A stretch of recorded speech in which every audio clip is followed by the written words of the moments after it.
Alright, project I've been working on for the last few months. I'm clearing out a fence row. A lot of small saplings, smaller trees, some larger ones that I've been having to cut down and clear out. And I've been trying to cut it as low as I possibly could to the ground. That way I can maintain it and just keep mowing over it with the rough cut mower. So how I was doing is I was using a chainsaw, having to bend down, and like I said, trying to cut this stuff as low as the ground as I can. A lot of times you're going to nick rocks or you get in dirt, and it's just a pain from trying to crawl in there all the time and stand back up.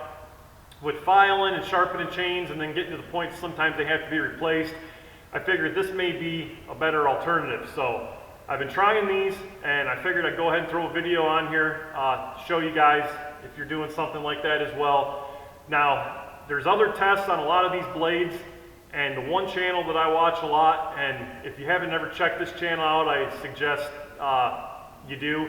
His name's Project Farm. He does a lot of reviews on all kinds of different things. Really good channel. I'll go ahead and throw a link in the description below for you guys that haven't checked him out before.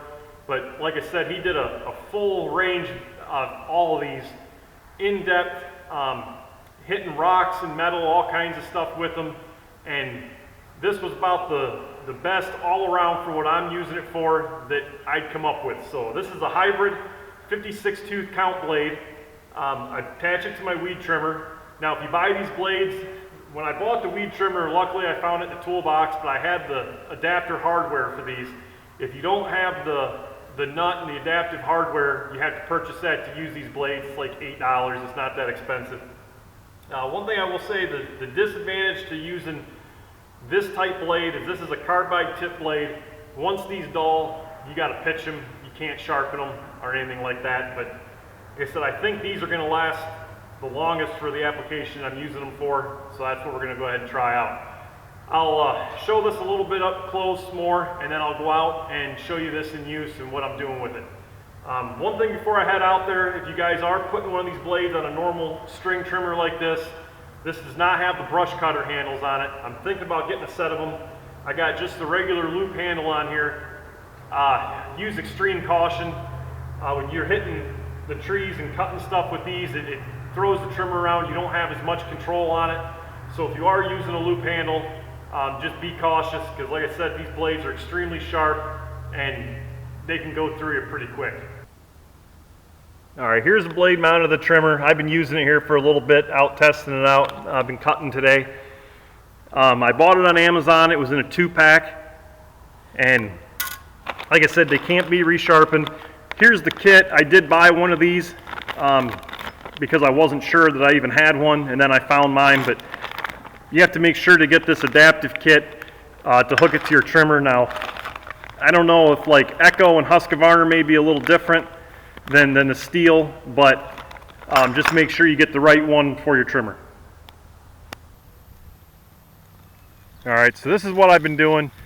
I just got to clear all this overgrowth out. Like I said, there's just a lot of these trees are not that big.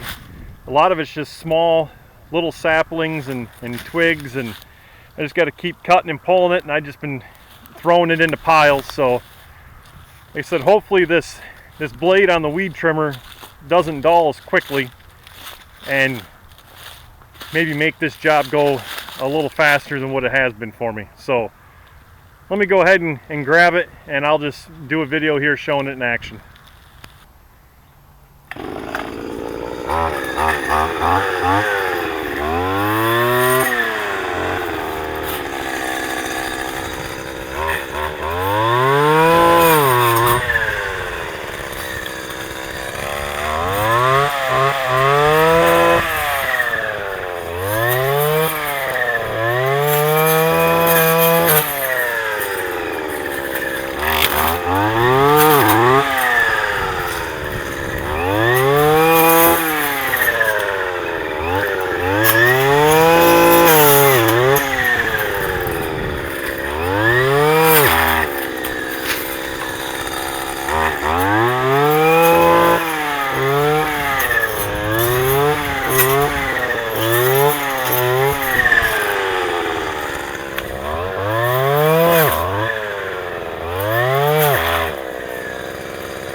right, so far I think it's going quite well. A lot faster than, like I said, using a chainsaw.